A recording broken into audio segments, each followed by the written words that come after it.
Blog Talk Radio.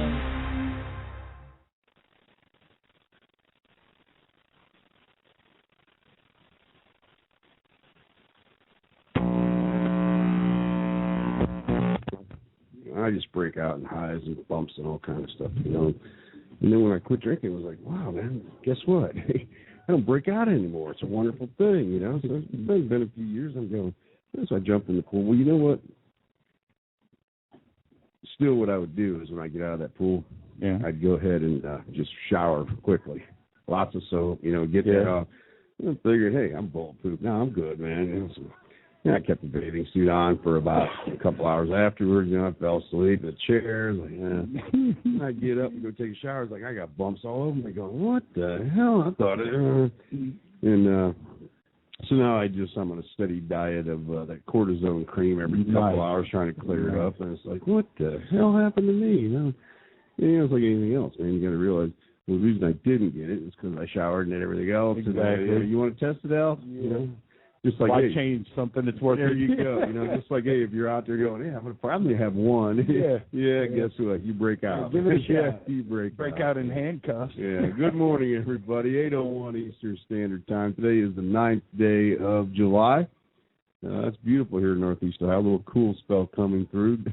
Cool spell, 85 degrees. A little cool spell coming through. So, body's up. Get the brain started to move around a little bit. And good morning, everyone. This is your recovering co-host, Shane. Welcome to Morning Brew right here on the Recovery Zone. We have had some blistering hot weather. Ooh. I mean, it's not normal for this part of the country. And for you folks over on Long Island, I don't know how you do it, man. You know, I was there, and it was sweating. It was 100 degrees. And the water's like 30. Yeah, I said, hey, let's go to Jones Beach. So, okay. And it's a good thing I wasn't drinking because I didn't have to take a cooler with me. Well, where do you park from the parking lot to the water? It's a beach. It's probably a half a mile to get to the water, you know. Really? So you're dripping sweat. Your feet are hot because you're walking through the hot sand. I mean, through your shoes. It's hot. Mm-hmm. So my daughter and I are there, so let's go in the water. And I had to really pee bad. Don't be down current. Well, do you walk back a half a mile or do you walk in the water? Hey, the water's right there. It was like I put my foot in and thought I was going to freeze to death. You know, I was like, oh, my goodness. There's that show right now. It's Redneck Vacation. Yeah, it wasn't far from there, Yeah, and they went out to one of the beaches on one of the episodes, and they're, like, making fun of everyone because everyone's just sitting on the beach. Yeah. They're like, come on, we're going swimming. Yeah, well, they went in the water, and they weren't there but a few minutes. That was it. It's cold. I mean, there's probably 10,000 people. I'm looking going, nobody's in the water. What a beautiful day. It's 100 It's freaking cold. It was freezing. It's like the West Coast. The West Coast is the same thing. Yeah, yep. You know, you got to be down south. You got to be down there by Rockers and Recovery, you know? They're on the wrong coast, so it's still chilly over there. And I got to go over to the other coast where it's nice and warm. And I'm spoiled because that's where I was a couple weeks ago with Charlie and Kate. You know, it was like, bad water. It is. It's like 87 degrees. Yeah, okay, I'm good with this. But hey, Cleveland, Ohio, good morning. Uh-oh. What have we done? Well, I wasn't aware of this, and I don't know how it got past me, but an Ohio law that allows family to force a loved one into addiction treatment. Really? It's been in effect since March, and it's only been used once. Really? Yeah, the law is new. It's created a lot of debate whether involuntary treatment will work. You know, our court system tries that. That's about as involuntary as you can get when the judge says you're going here. Well, exactly. And it works for some folks. You know, a dear friend of mine it worked for. Mm-hmm. I don't know, but there's a big debate going on. It's always been a debate. Will it work if you're not ready? Will it work if you don't want to go? Is it worth it? I mean, from a money standpoint. Well, that's part of the law that came in. It said that in cases it's a positive outcome with the woman they're talking about. You know, she agreed to continue treatment beyond the court-ordered time frame. Okay. And that's from the Cuyahoga County Probate Court. Mm-hmm. Magistrate David Mills said that, the law mirrors a similar measure that was passed in Kentucky 8 years ago. After a 23-year-old, his name was Matthew, died of a heroin overdose. Okay. And Matthew's mother, Charlotte, pushed for a change because she felt that if there were a few more tools for family members to help adult addicts, that before they were spiraling totally out of control, there might be, something good come of it. And, we know this, you and I know this, that, parents are very desperate to intervene to help the children. Sure. Just through human nature, right. Human nature. And most parents do not want to see their children incarcerated in order to get them help for a disease. Okay. So, that makes sense. All right. I'm with you all here so far. This lady's perplexed by one of important way Ohio law differs from one passed in Kentucky. Ohio law requires family members to sign an upfront agreement that they will pay the total bill for treatment. And give the court a deposit for half that amount before we can get started. Okay. And she says that, this guy's, his name is Bill, and he's the Chief Executive Officer of the Cuyahoga County Board of Alcohol, Drug Addiction, and Mental Health Services. He says that, the board supports helping those in need. Limiting that to families with means, it's very troublesome. Sure. It's exactly. Very troublesome. They got to show up in court with a check. Yeah. Mm-hmm. And he says, while we have problems with this, we understand the intent. We're there to help someone in need. Mm-hmm. But it's for those that have money. Sure. And it's just that simple. So it's treatment. Yep. If you don't have money, and this gentleman says, is this a fair and equitable law? I don't know. It's and I think it's going to be difficult because what rights does the addict have? I mean, seriously, do they have the right to defend? Well, my family's overreacting. Yeah. Mm-hmm. 38 of our states have some type of law that allows an addict to be temporarily detained. Okay. So I wasn't aware of that either. And but they're all different. They all differ in. So I'll throw it out there to our listeners, info@rzradio.com. Sure. Good thing, bad thing. Mom and dad, they're near retirement age. They got a house worth $100,000, and the bill's $75. Yeah. What do you do? Huh. What do you do? Yeah, we were talking before the show about that. There's a show called Taboo. Mm-hmm. Dude, I was in awe. We got it TiVo, so I'm going to have to check it out. Oh, my gosh. I was in awe. I think it was Saturday night. This woman, a recovering alcoholic, taking her 4 children to binge drink.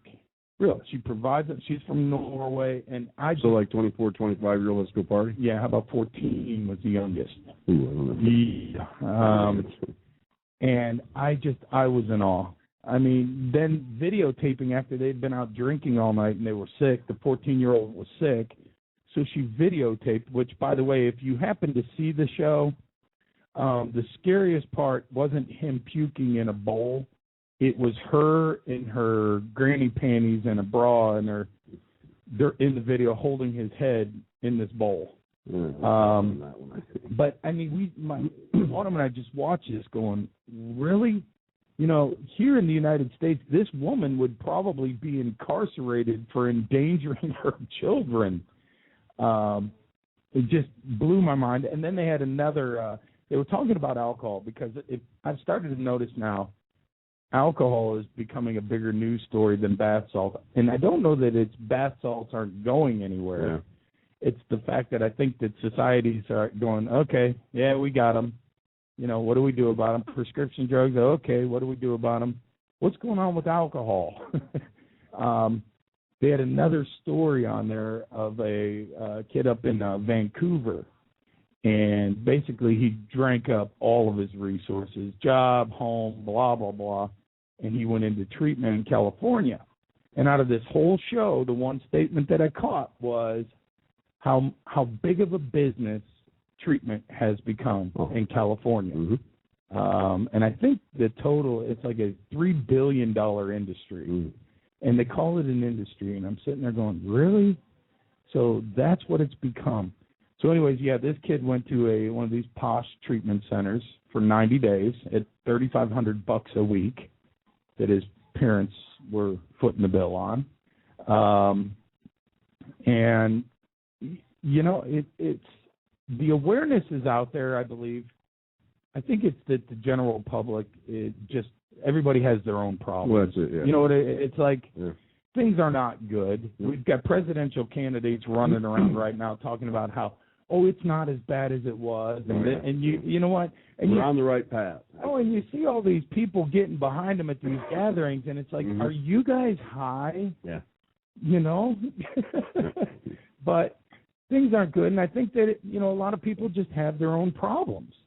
So it's kind of like, well, we can't deal with that right now. We got enough going on. Mm-hmm. And it's going on in their own family, but in reality, they have their own issues. You know, it's kind of like, yeah, my son this or my daughter that, but I've got to deal with this right now. And watching that whole Taboo show, which, by the way, I mean, I liked it. It just blew my mind. I'm like sitting there thinking, really? So, all right. I got to tell you, we're talking about treatments, and I had a conversation over the weekend with a lady who we were talking about family tragedies. Okay. And back about 40 years ago, her brother's wife was killed in a car accident. Mm-hmm. And she's looking and going, I believe that's the only tragic accident we've ever had in our family. And I'm looking, I'm thinking, wait a minute. Your brother about 10 years ago died of a heroin overdose. Oh, that wasn't tragic. He was a heroin addict. He brought that on himself. We don't count. That was the answer. He brought that on himself. We don't count that. I'm thinking, okay, so luckily, you didn't kill somebody in a car accident before you. But yeah, that was the mentality. It was like he brought that on himself. Is it just that it's so ugly that nobody wants to talk about it? Nobody wants to. Yeah. But it's screwing up everything. Oh, definitely. Alcoholism and drug addiction is adversely affecting the world. Mm-hmm. But nobody wants to really sit down and talk about it. Yeah. Hey, to our friends over in Great Britain, there's a book out. You're going to have to check this one out. Uh-oh. Let the Games Begin. Really? Mm-hmm. Okay. Apparently the Summer Olympics are coming up in July 27th. And it's a kickoff. And you know what they're worried about the struggle is? No. Keeping booze and condoms in strong supply. All right. That probably makes sense. Apparently, 2008, to our friends down under. You guys make a little money on this deal? Uh-oh. They call it the Secret Olympics. The Secret Olympics. That's what they call it. All right. And this book is written by a former British competitor. And organizers supplied 70,000 condoms at the 2000 Summer Olympics in Sydney. Really? Ran out in the first week. What were they doing? Balloons and stuff? I don't know. Opening ceremonies? It said while drugs and alcohol are banned at the Olympic villages, competitors often fill water bottles with booze and smuggle in weed and doping agents. Really? Mm-hmm. Doping? Yeah. Lance Armstrong? When the gentleman said, when you go to the Olympics, you're so focused. You're either focused on your event or when it's over, you're partying your ass off. Well, you had, what's his name? The swimmer? Yeah, Michael Phelps. Mm-hmm. He's making his way back. Yeah. I've seen him in a couple of, I think he's in a Subway commercial, isn't he? Mm-hmm. That's probably a good thing. Mm-hmm. Get done swimming, that dude ate 10 subs at the Munchies, man. Yeah, he needed like 10,000 calories just to, Was it to replenish? Yeah. You got I don't know. Hey, you weren't here at Friday. Nope. All right. You were in Long Island. Mm-hmm. All right. Story out of Israel. Okay. That actually got some feedback. Thank you, guys. Because I threw it out there. You and I have a lot of fun with medical marijuana. Mm-hmm. I mean, not personally. Yeah, just talking about it. Yeah. Well, a scientist in Israel, he has developed a strain of medical marijuana with a significantly lower THC count. However, it still has all the medicinal medical properties that they're proponents of. I'm not buying that, dude. No. This is all. So, no, I'm not spending my money on it. No. Well, and I threw it out there on Friday. Yeah. I said, do you think there'll be as many people lining up in dispensaries? If I think it's a good idea. If you are out there listening, and you're a recipient of medical marijuana, since it's only for the medical reasons that you're pursuing this, which I'm fairly certain most of our listeners and card holders, you know, they just want the medical properties. They're not looking to get high. No. I think that you guys should be all over this. This is wonderful. I just have a feeling, though, that it may not go over real well. I found great humor in this, and I put it out there that way. I said, so do you think that people will still be signing up for medical marijuana cards if there's no high left in the weed? And answer is pretty much flat out no. Yeah, they, you know, I got to be honest with myself, though. I think we'll see a day where it's going to be legal. They're trying to get it on the ballot in Ohio for recreational and medical use. I think Ohio would be one of those, what do we call them in politics, a swing state? Yeah. Because Ohio's been very relatively conservative throughout their history and things like this. Not even relatively. They've been pretty closed door. So if they would open that door, I think that it would be big for the whole country. I think it'd be great if we brought this weed over here that had no high, you know, you don't get high, it's just high, medical. It's just benefit. Kind of sounds like taking the prescription, the medication, the actual pills. Yeah. Which really, I don't think people are interested in that either. No, because there is a total form of that. I don't know. Throw it out there for folks to see. Just throw it out there. See where they really are. If it'd be beneficial, or are we going to go with this or not go with this? I don't see it going over real well. No, just personal opinion. You know, you ever heard of the band Fish? I guess it's PH. It's not an F or something. Well, there's a little. They had a concert. It might have been 2 days. I'm not sure. Up in Saratoga, New York. Okay. And have a lot of family up in that area. So I'm talking to him saying, hey, you know, what's going on there, this and that, that. And the one gentleman happens to be working law enforcement up there. Okay. And he said, we're doing random searches on the way in and on the way out. And any amount of marijuana, card holders, no card holders, it doesn't matter, we're taking them in. So I'm thinking, hey, man, what's going on? He said, that Saratoga race, well, now it's 6 weeks, but it used to only be open for the month of August. Okay.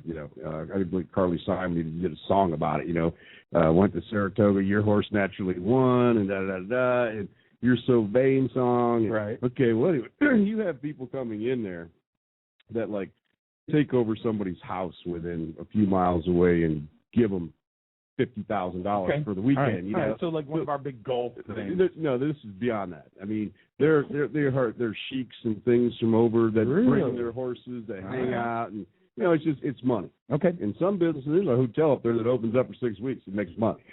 That's it, man. We open for 6 weeks. And they're profitable. Very much so. And the guy came around and said, listen, we don't need these guys hanging out when we got these guys coming in. All right. And I'm thinking, wait a minute, there's got to be, no, it's illegal. You can't do it. I'm thinking they have rights, because they don't have rights to come to my town, get high, and go to a concert. Hell no. And I'm going, well, what if they have a card? We don't accept cards. It's like, so I got to investigate this a little bit more. Okay. So I talked to a guy who went up to Blossom, which is our local, thing. Amphitheater. Yeah. And I guess the fish thing, they call them, there's a name for them out there. Help me out, info@RZ Radio. They're like the deadheads. They follow them and do this and do that. Mm-hmm. So the guy was explaining the whole deal to me, saying, I was up there, and I think he sells pop or whatever. He's a vendor up there. Mm-hmm. And he's going, these guys, they sell things. I'm thinking T-shirts, glow sticks, and he said, no, man, this guy offered me a bud the size of a golf ball and said, give me $50. I got to get to the next concert. So they're deadheads. Yeah, that's exactly what it is. And I'm going, really? I mean, your guy goes up and asks, can I have a Coke, please? Hey, would you like a bud? $50? And he goes, all day long, man. Really? All day long. So apparently, the folks up there in the law enforcement agencies of New York said, about this. Guess what? It ain't happening here because, we got a cash cow coming up in a couple of weeks. And it's like, dude, we're not screwing this up for anybody. It's just. So I'm kind of, the reason I'm saying this is I'm kind of doubting they're going to smoke the pot that doesn't get them high, just benefits them. I don't know. I think there's enough legitimate people out there that just want them. There probably is. Medical. I mean, there probably are. Mm-hmm. I mean, there might be, I don't know, throw a percentage on there. 10% of the people that do it because they need it? No, possibly. I mean, I don't know. Possibly. Throwing it out there for our listeners. But I would think people like Snoop Dogg, he suffers from anxiety. Yeah. And he needs that. Mm-hmm. So that's understandable. Yeah. I mean, this guy's an artist. Mm-hmm. You want to make sure he's ready. He's in the right frame of mind. Hold on. Don't we know? I believe we know a group of folks. Uh-oh. I believe they're called Rockers in Recovery. Yeah, they're clean and sober, that are and they able to pull that stuff perform clean and sober and travel and do things. And you just got to be careful, though. You don't want to compare everybody. Well, that's true. Yeah, we don't want to do that. Different places, different strokes for different folks. Hey, I got a story here. Does alcohol actually kill brain cells? Ooh, according to a recent article in Scientific American Mind, drinking alcohol does not kill brain cells. Really? Although it can damage them. Like you and I are prime examples of that. Yeah. Specifically, it can damage the dendrites in the neurons. Damage particularly occurs in the cerebellum.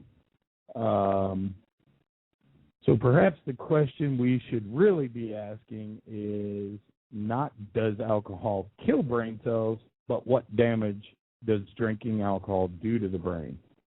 So I just wanted to throw it out there, alcohol and brain damage. It's real. In extreme cases, the body may become so dehydrated that permanent damage is caused to the brain. This is one effect of a condition known as alcohol poisoning. And that's something that people don't realize. Alcohol poisoning, one of the big things with it is the overall dehydration of the body. And with the heat that we have had recently, well, you guys would know, I had down there at that place, DM's place. DM's place, yeah. Alcohol sales up or? Oh, yeah.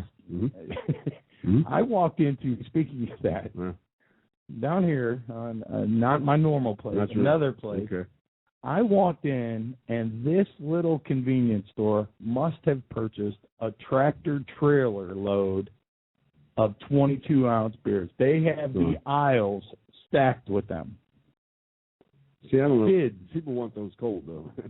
Oh, no, we've got that covered. Okay. We have one of those ice chests right at the cash register. Okay.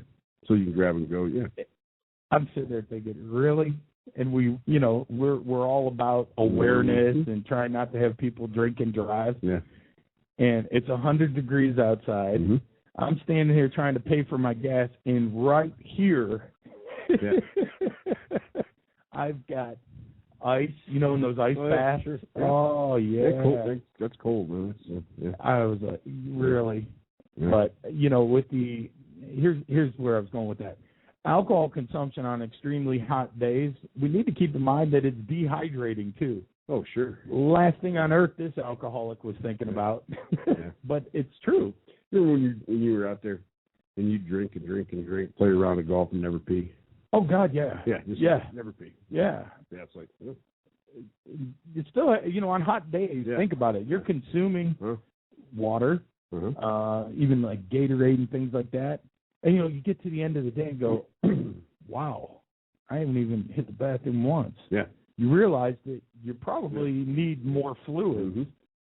But, yeah, it's been interesting. I asked you if you guys went down to the lake. There was now, I don't know that he drowned. There was a father-son.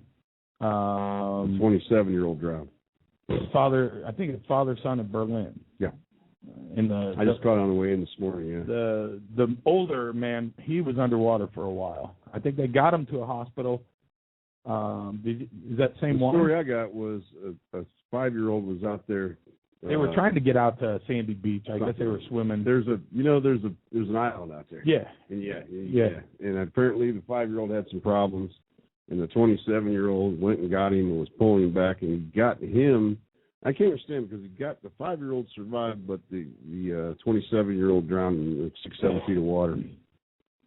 Well, it'll be interesting to see what comes out of that. Yeah. And that's another. There was another one. Were they Amish? I just caught. There was another. It screwed me up over the weekend because I listened to this AM radio station on the way in. It gives local news for the first hour. Well, they went national from 6 to 9, and they do the local news at 9, which doesn't help me out any, So it's like, hey, what are you doing over here? But yeah, I called a little blurb about it, so I don't know. I don't know what they were, who were. I don't even know what section of the lake. I'm thinking it was probably over there way by the 224 bridge where there's camping and public access and things of that nature. So my son was out there yesterday and didn't say anything about it. So the story that you're talking, hang on, let me see. No, Mosquito Lake. There was an Amish. He drowned. Yeah, that'd been Mosquito. There. That was Mosquito, but Berlin there was. Yeah, so hot day. Actually, Derek, he stopped by last night on the way home from the lake and said, "Dad, the boat's done." I said, "Did you break it?" He said, "No, the launch ramp is out of water." Oh my God! You can't even go. The launch ramp's 100 feet long, and the end of the ramp is. So what is there? Just a little channel? Yeah, it's probably. Well, it's probably. You have a hard time hitting a driver across there, and now you can putt across. Yeah. I wouldn't. Yeah. I don't think I could, but yeah. So yeah, it's probably not 50 feet across. Wow. Yeah, so it's down, but it's what happens. You don't get rain. Well, yeah. That's what happens. And I don't know. I lost a guy I went to high school with over the weekend. Apparently Friday, he was in a motorcycle accident down in the New Philly area. I don't know. People say, "Did you hear what happened?" I said, "What's the matter, man? The dude's dead. He had a Harley accident. And I don't know what was involved or what happened or this or that. Bottom line is, man, the guy's dead. Mm-hmm. So thoughts and prayers go out to the family of Paul. One of those things happen. So I guess it was noon on Friday. All right. Okay. Hey, there's an article. It's in the Columbus Dispatch. Alcohol recovery is a lifelong undertaking. Many authorities consider alcoholism a disease and recognize the lack of willpower and self-discipline, immorality, and weakness are not underlying causes. Let me read that again. Yeah. Many authorities consider alcoholism a disease and recognize that lack of willpower and self-discipline, immorality, and weakness are not underlying causes. In addition, many health professionals believe that alcoholism runs in families as evidenced by the occurrence of problematic drinking behavior over multiple generations. The goal of alcoholism treatment programs is not to cure the problem of abuse and addiction, but rather to help the individual enter into a recovery process and maintain this recovery. Recovery is hard work and a lifelong commitment. Most treatment models do not consider moderation of alcohol intake to be an effective goal.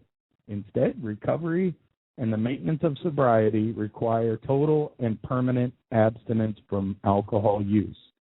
Amen to that one. Mm-hmm. Although chronic alcoholism can produce many physical problems, reversal of these damages can often be accomplished when drinking is stopped and a healthful lifestyle is adopted. A stable, supportive environment provides the optimum conditions for recovery. During the early months of recovery, a predictable routine fosters a sense of control. Significant changes involving emotional, physical, and social reorientation occur during this time, especially during the first several months of recovery. Such changes include almost every area of life, such as relationships, diet, work-related issues, emotional stability, and how to have fun while sober. Ooh. Willpower alone is seldom sufficient to carry out the decision to quit drinking. Knowledge about the disease is helpful to the family so that expectations will be realistic.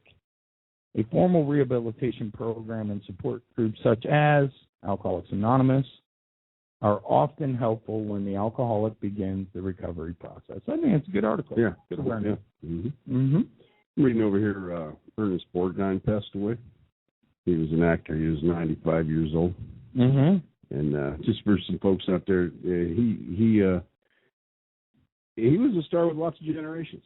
Mm-hmm. And, he started with McHale's Navy. Actually, he was in the Navy. He joined in 1935 and served on a destroyer in World War II. And once again, thank you to all our veterans. Mm-hmm. You are near and dear to our heart. He played in a lot of things. I was reading an article here about how he was in Here to Eternity, and he was the bad guy that beat Frank Sinatra to death. Really? Yeah, he's in the Wild Bunch, Three Bad Men, lots of things. But I'm bringing it up because he was the voice of Mermaid Man on SpongeBob SquarePants. I wasn't aware of that.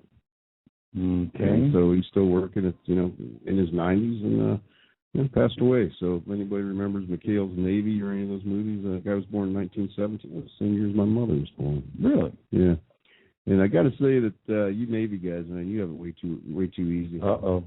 My brother Dave, if you're listening, man, it was just too easy for you. You know that. Mm-hmm. He joined the Navy. He weighed 135 pounds. And after the war, he got out of the Navy and weighed 235 pounds. Really? All right. So our Marine guys all staying in shape, Oh, I thought it was all muscle. Yeah, you love to bang on those Navy guys. Yeah. Yeah. Well, they call them squids. Yeah. Yeah, they do. They call you seaman for a reason. Yeah. My good friend of mine, and he passed away. Direct result of alcoholism. He's a jarhead. Yeah. Yeah. Oh, yeah. I remember you telling me about it. Yeah, their names for all the different. It's like, what? Yeah, those are squids. Yeah. Like, oh, okay. And that there was always a fun rivalry there. Oh, yeah. Because the Marines are stationed on the carriers and on the ships. Yeah. They go ashore first. Yeah. You know what? The Navy guys tell me they sit around and do nothing while the Navy men get them there. Hey. And see, I think it's kind of fun. It's a little rivalry. You know what? They're probably sitting back saying, yeah, you guys get us there. We'll go in and take care of business. When I was on Long Island, I went to I had death of an uncle, and he was a Navy man he retired. Okay. He was a lifer. And my cousin Sue, love her dearly. You guys can hear me mention her all the time. And he had everything all set. He had it set with the Naval Department. He cremated, buried at sea. Okay. Mm-hmm. Sounds like a plan to me. Here's the ashes. I give it to the Navy. They go take care of it. It's going to be done with honors and reverently and everything the way it's supposed to be. Right. My cousin Sue, love her dearly. She said, I want to be on that ship to make sure they do it right. And I said, well, no, she asked. Oh, she asked. She wants to bring her and, 10 of her closest friends and relatives. They said, we don't do that. You know what? You give it to us. We go out there. It's an honor. I mean, he was a chief. This is what we do. She said, I want to make sure you do that. Trust me, we do this. She's talking to DM, and so DM said, so what are you going to do? And she said, I looked into the other Navy. So, we have two? Yeah. What's the other Navy? She said, Coast Guard. She said, Coast Guard let me bring 6 people. I said, like we're talking, Marines and this. I said, Navy and Coast Guard are two different things. They're both on the water, but they're not the same. Exactly. And the man was a Navy man. It was like, he's going to look down at you and say, what the hell are you doing? I'm Navy, not Coast Guard. I'm on the wrong boat. Yeah, I'm on the wrong. But, it's one of those things. You get in your mind, well, I want to make sure it's done right. I want to make sure this. Once again, ego and pride comes into life, and you say, well, I can't trust. You know what? If a Marine says, I'm going to take care of this Marine, he's going to take care of the Marine. Navy guy says, I'm taking care of the Navy guy. There's no questions asked. That's right. What are you going to do? Make sure that he doesn't put him in a pop can, kick him over, or I don't know. So I was baffled by that, and I tried. And she's, Uncle Bob was very close to all of us, especially her. And it was like, the man said, this is what I want. Right. This is what I want. It's. And then after they're gone, then we make other decisions. Yeah, we make other decisions and say, well, I think he meant this is what he wants. No, he wants this. That's what he wants. And, we tend to do things out there, whether you're clean and sober or whether you're still out there. We tend to, overcomplicate things. In life. We mix up life things in general. Yeah, we mix up things that don't need to be mixed up. Yeah, here it is, black and white. This is what I want. I don't think that's what he meant. I'm over here. I'm doing more homework. You go right ahead. Legalization effort. You go right ahead. I did tell you what. I met some nice people over in Belmore, New York. You guys are fortunate to live in that area. I went to a park It was a swimming. Oh, that's right. It was huge. I mean, it was a big. I mean, it had to be. I would guess 100 meters by 50 meters, and it's 2:00 in the afternoon. There's probably 200 kids getting swim lessons over here, and I really got it because they had high dives and low dives, So me and DM were in there after we were too cold in the ocean. We said, let's find something a little bit more. So we're watching this kid, and it was cool. This kid had to be 10 years old, And I'm going to step on some toes and offend somebody, but this is DM. So all right. Anyway, she's sitting there, and this kid's up on the diving board. It's a low dive, and he's just bouncing up and down. And then he's making these gestures like he's trying to spin and do pirouettes or something. And DM looks at me and says, I think he bets for the other team. Oh. I said, whoa, what's going on here, Yeah. So the kid bounces up and down a few more times. He goes back, and he rolls the diving board thing back, bounces up. Guy goes up, hits the board, straight up, 1.5 with a twist, and nails it. And she said, ooh, I guess I was mistaken about that one. He was just, I said, yeah, You may know what he's doing. Yeah, so all of a sudden, now we're glued to this kid going, but once again, you get the first impression and go, exactly. And what's going on here? And all of a sudden, everybody just stopped and watched this kid because he was, like I say, 10 years old, just phenomenal, so I'm talking to one of the ladies out there, and she said, yeah, we're really big on swimming, diving, and ice hockey out here. It's like, ooh, okay. So I said, where's the rest of the kids? Well, they're working, or they're here, they're there. It was really cool because it was an upscale swim club, Okay. And so it's really cool because it's about 4:30, and all of a sudden, Mom started coming over, going, "Let's go, got to get dinner ready." And these kids jumped out of the pool. They had family structure? Oh, it was like, are you serious? There was no badgering, no mom. It was okay. And then one kid was cool because he goes, one more. He jumps in. Goes, one more. He jumps in. Then she just walked over, didn't say a word. He got out, dried off, and they went home. It was like, there was family structure and different things. And it was what was really cool about it is because a lot of those folks work in the city. And it was a long weekend because of 4th of July being in the middle.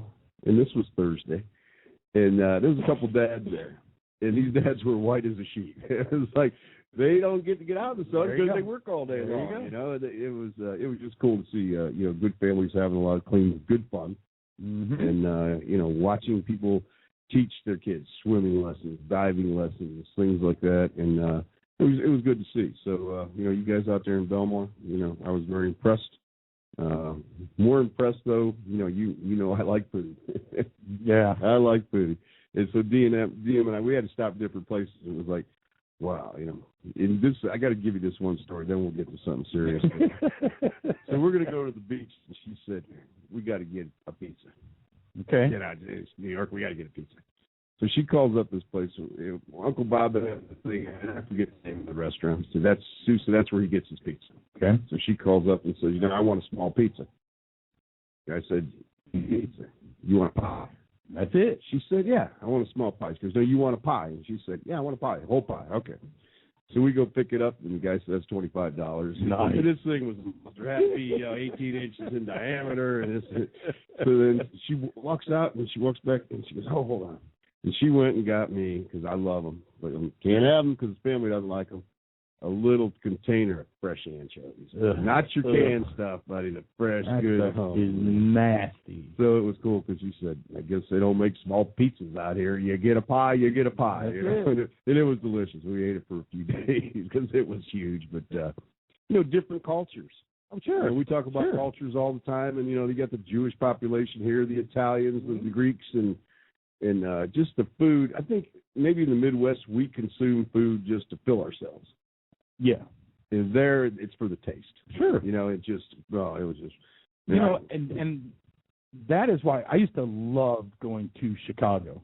Okay. Because of the cultural aspect of it. Yeah, it's very definitive. There's just, you want something to eat, you go to this part of town. Yeah. Yeah. And they're another one. There's pizza pies.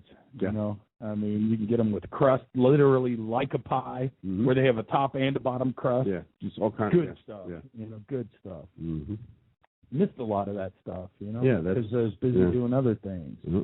You're visiting places and really not getting to enjoy them. See, I was never there sober. Well, and I've never been there, so that's exactly what that article just said. Yeah. You know, having fun in sobriety, because that's a big struggle for a lot of people. How do you have fun? Well, you just do. Yeah, you know, exactly.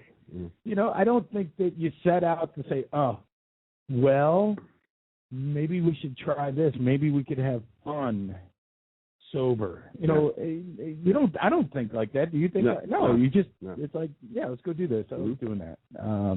You know, we were fortunate. We had to escape some heat around here.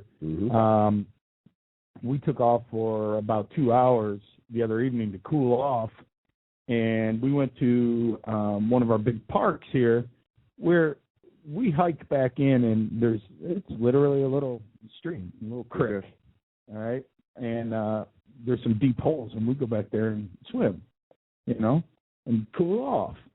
Well, we went back there to cool off, and there were these 3 other people and a little dog. Okay. Well, we get to talking to them, and it was just the coolest thing on earth, man. They're like trying to find these holes, and here it was a father, his son, and daughter. And he said, yeah, I used to bring them, and the son and daughter are probably in their mid-20s.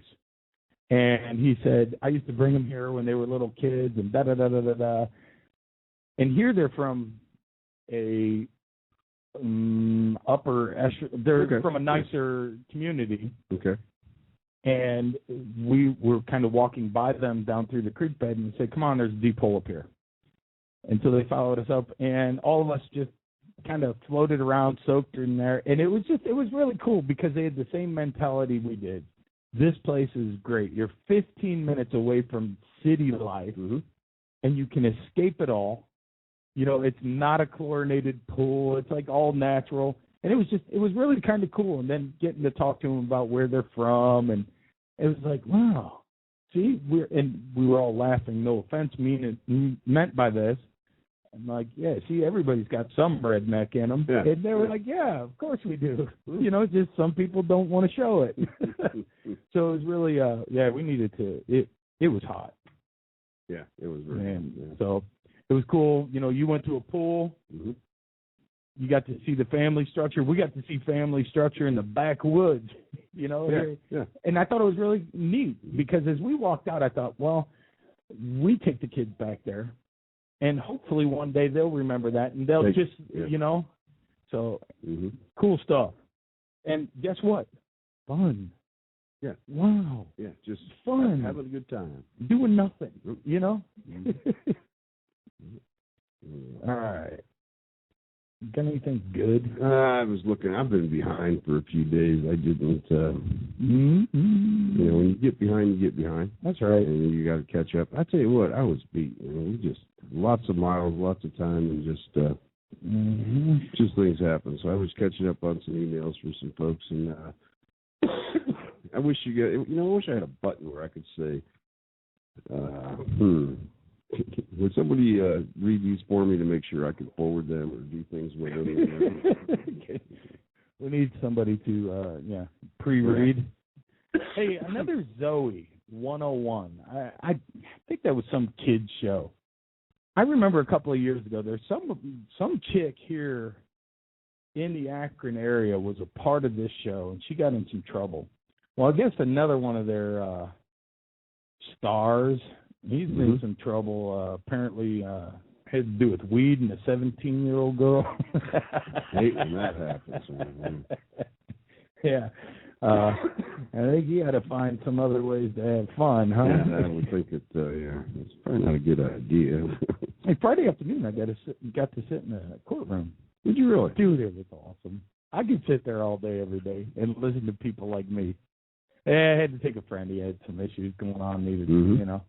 And you sit there, and you listen to the charges, and you watch people, and they're almost all have the same, not guilty. I'm like, how do we plead not guilty to some of this stuff? And I was blown away by this. I always thought it was guilty, not guilty, or no contest. Right. Okay. Well, in this preliminary deal, it was guilty or not guilty, period. Okay. And then you move on to the next court. Okay. All right. Well, here's how they do this. The judge doesn't even come out if you're going to plead not guilty. Prior to court kicking off, lady came on and she said, look, if you're going to be pleading not guilty, I'm going to go ahead and have you line up here, and we'll get your paperwork, and you can go on to the whatever courtroom you're going to be heard in. And I'm like, dude, really? Come on, I want to hear some of these. I love to hear the not guilties when, it's like, how do you plead not guilty? But guess what? That's the way the system works. Okay. It just works that way. I didn't, I had an experience years ago. It had to do with alcohol and driving. And you know what? I went in there, I pled no contest. They hit me with my deal. I went on to the next court, gave me my penalty, went to the bursar, or whatever you call him, the cashier, took care of it, and walked out of the courtroom. It wasn't a big, let's drag this thing on forever. Being in there Friday was just, it was fun. Listening to people talk about, they have so much experience in that environment. You'll hear somebody say, well, this is what I'm going to do, and somebody else, no, that's not what you do. You do this, and this. I'm like, oh my gosh, really? Well, there's, once you talked earlier about the amount of money there is in recovery and treatment, especially in California. There's a lot of money in being a lawyer these days, no matter what you're doing. Exactly. And once again, we tend not to own up to things. Mm-hmm. Okay, hold on now. Let's see. Were you all wrecked out? You ran the red light. You killed the lady across the street, and you ran away, and they found you 8 days later. Not guilty. No, I'm not guilty. I didn't do that. Yeah. No. It's like, really? The way it works. Yeah, so. That's just the way it works. I like when you're you get somebody shoplifting. And got them on camera. Got them on camera. Their pockets are full. Not guilty. Yeah, or no, that's not me. Yeah. It's like, really? We're going to go down this road? Yep. Yeah, that's not me. No, what? Dude, you still have the same shirt on. Same hat.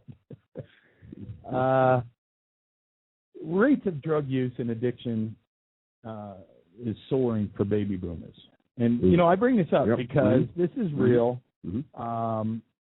Here's an article that talks about it. It says the 50 and 60 somethings, more and more of them are entering treatment, alcoholism and pain and prescription drug abuse, we're not talking about a little bit of an increase. All right, let's talk about in 8 years that it is more than doubled. Okay, and I bring it up all the time. I personally, and I could be totally wrong. Now, baby boomers, they like to smoke weed. I mean, come on. Mm-hmm. But I personally feel there is a significant bunch of these people that had no plans at this point in their life to be addicted. You know? Yeah. No, they didn't start out that way whatsoever. No. Here's the recent tallies. 51 to 60 years old Floridians were admitted to publicly funded primary treatment.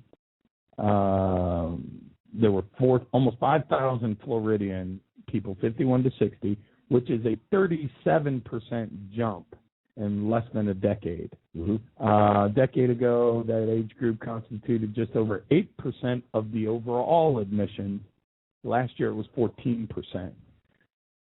If you're out there and you're struggling, there is help. There is help, and I think that I still think it's such an ugly thing that people don't want to talk about it. Mm-hmm. And in truth, it is what it is. It's like any other disorder or disease. If there's help, let's go get it. Derek, once in a while, I was at court. I had to take a friend to court. Yeah. There's some kind of a vehicle in front of him. He said it kept going and stopping, going and stopping, and going and stopping, and because of his frame of mind, he accidentally ran into it. And that vehicle happens to be called a bus. hate when that happens, man. They're usually pretty easy to miss. He was so adamant about take off and then it'd stop.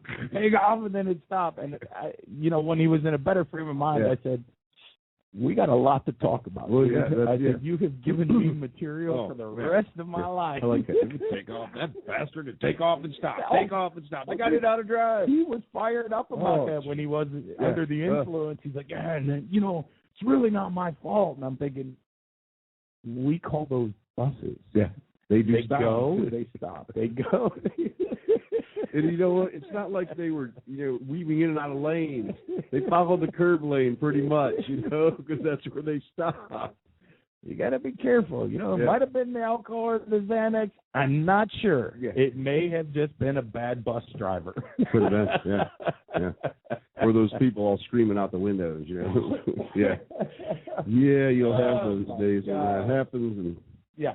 So, we had to go take care of that. I just forgot to turn my phone off. I don't want to get started. Oh, gotcha. Yeah. Looking for that going, where is it? So anyways, boom. I slipped off there because you wanted to know why I was there. Yeah. Baby boomer. So it's, and you got to think there's probably a lot of financial pressures too. Oh, because here you worked your life, you retired, thought you were in a good position. And look what's happened over the last 5 years or so. I mean, you've had pensions restructured, benefits restructured, which I didn't think they could do. But I can tell you in our family, one of the big three, they can do it. They restructured all the medical care, so you got a group of people out there. When there's no money. Well, exactly. Yeah. You got a group of people out there that had planned their whole retirement. Yep. Everything's cool. We're good to go. And then things start falling apart. How about people that had significant investments and they were set? Oh, yeah. And look what's happened in the last 5 years.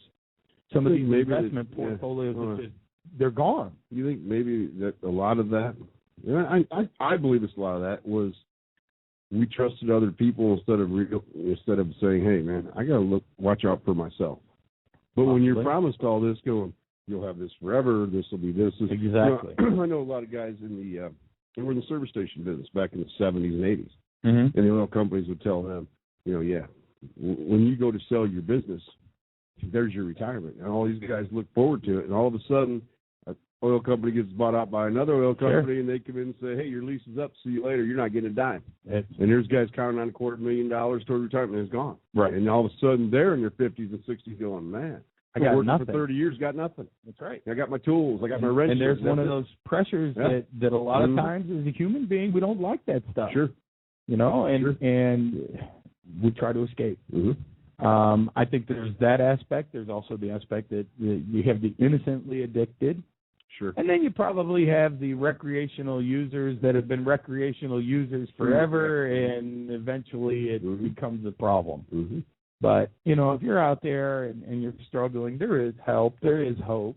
Sure. And you know what? If you're a family member, there's help for you, too. And that seems to be a difficult thing when a family has to go look for help.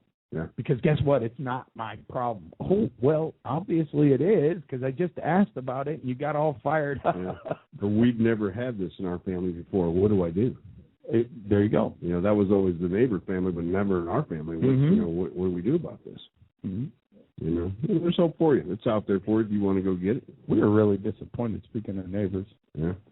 Man, we had neighbors, man. They were getting racked up. Looked like they were going to have a blowout. I didn't see any empty beer cans lying by. I didn't see anything. And that group down there, they're a great recreational sport for us. Oh, yeah, just to watch them. It's like, oh, my God, that's why, right there, that's why I don't engage. Yeah. So, anyways, Saturday afternoon in the blistering heat, we noticed them assembling the backyard, thinking, dude, this is nice tent. You know what? All the stuff that's been going on in our life recently, this would be kind of cool just to recreate and have fun at somebody else's expense. Nothing Saturday night. Nothing Sunday at 3 o'clock. It's like, what did they set all this up for? Finally, about 4:30, 5 o'clock, a whole bunch of people showed up. By 6:30, they were gone. And there was, like, no excitement. So... I got to go to a party Saturday night. Yeah? Yeah. Like fireworks or anything? Yeah, actually, there was a bunch of old folks, old friends I hung out with for years, and they never could really just keep up with me. Yeah, they couldn't keep up with me. They were smart. Yeah, but it seems now that that I'm where I am and they're still where they are. It's like, dude, and you were a mess. I was watching them going, okay. I watched one lady. It was at a house, and there was 2-3 bathrooms in there. This one lady, she's in her 50s, and she just got tired of waiting. Went and dropped him right out in the bushes. It's like, whoa, yeah, yeah. It's like, man, I remember I wouldn't walk to the bushes. So it was kind of cool. It was really funny too, as they say, yeah, can you give me a ride home? And I said to this one guy, I said, yeah, I never thought she'd say that. And he said, I never thought I'd be asking that. Yeah, get it. I'll give you a ride home, man. Back in the day, I wouldn't have asked. No, I was like, I'll give you a ride home. But yeah, it was cool. They had some fun, and it is what it is. And that's what I need to realize. Mm-hmm. And, I sat there. My wife had a couple of cold Bud Lights with the girls drinking rum or whatever they were drinking, and they're chatting away and this and that. And it was fun. It was fun for me to sit there and go, yeah.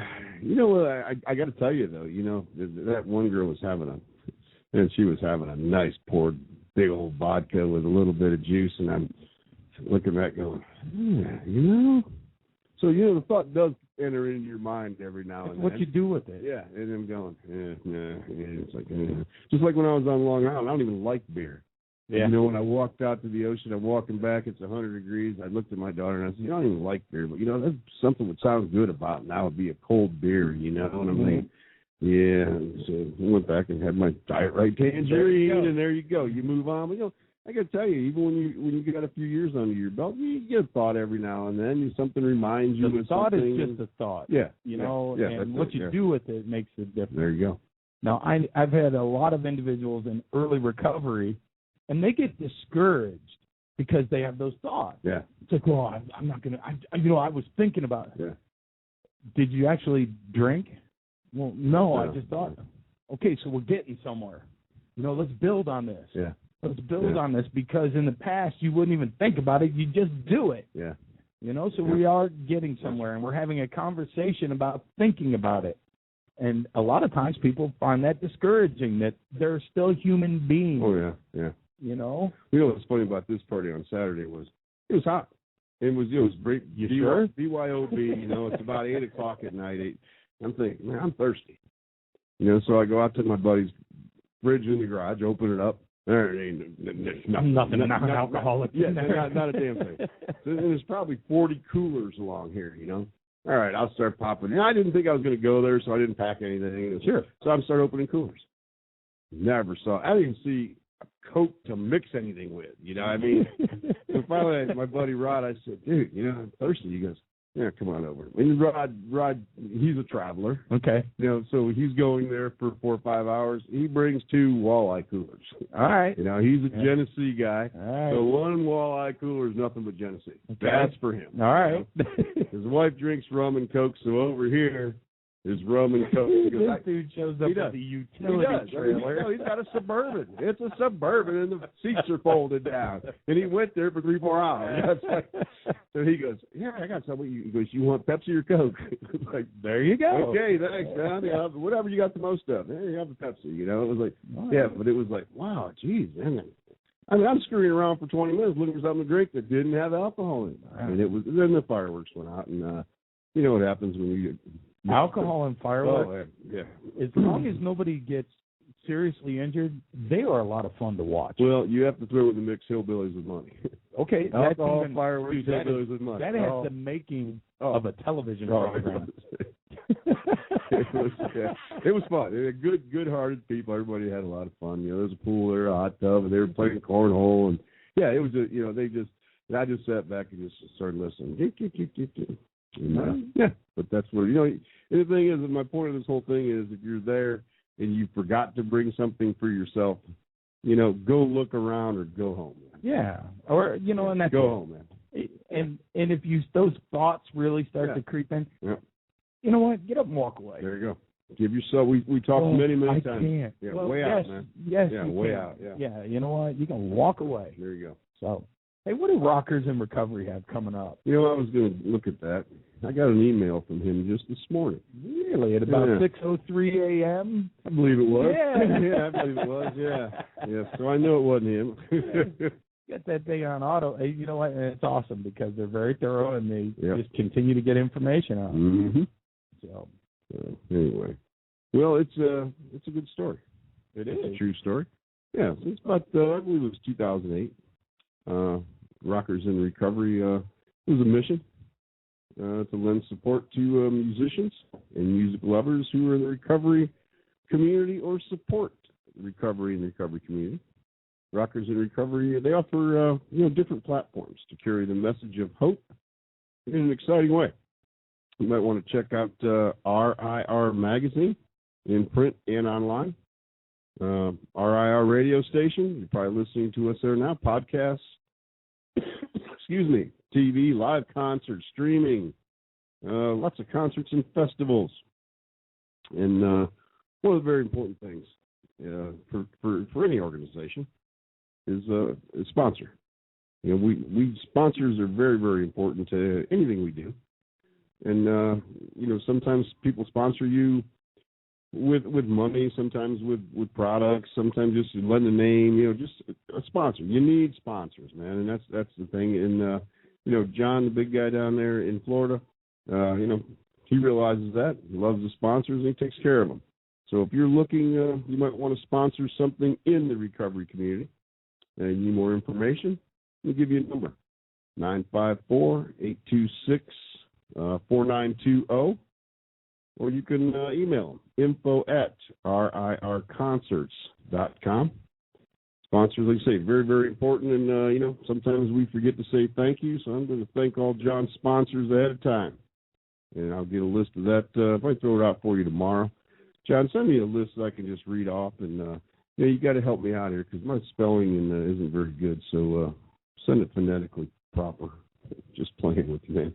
Send it to me because I want to give everybody credit they deserve because we can't do anything without sponsors. RIR is a social network.